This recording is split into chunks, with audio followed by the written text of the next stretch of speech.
Hi, ako nga pala si Jason Presto, founder ng iProtech at may-ari rin ng Capreds Pizza Hacks. Alam niyo dati, ganito kami mag-record ng oras ng mga empleyado. Gumagamit kami ng time card, tapos ako pa mismo ang maglalagay or magta-type sa Excel para makompute yung mga sahod nila.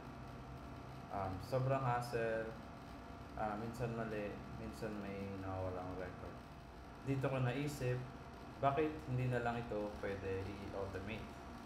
Paano kung pwede sila mag-time in gamit lamang ang cellphone nila sa pamamagitan ng OTP na magsisend sa phone nila, walang password.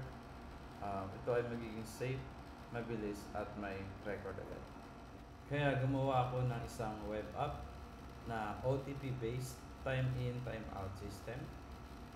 Simple lang ang mechanics. Magta-time in sila at time out gamit ang OTP na isa-send via SMS.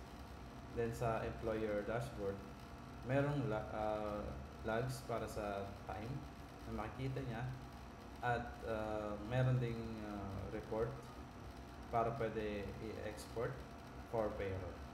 Kung isa ka ring small business owner na tulad ko, baka ito na yung sagot para hindi ka na mahirapan sa pag-monitor ng oras. Ang web app na ginawa ko ay merong 1 month trial, pero ang ating SMS ay hindi siya libre. So, need mo mag-load para magamit yung OTP time in, time out. After 1 month trial, ay ang mga empleyado na niligay mo sa website ay magkakaroon na ng charge na 50 pesos lamang per head.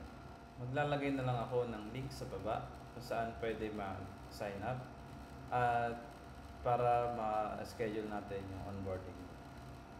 Again, ako nga pala si Jason Presto. This is powered by iProtech. Thank you.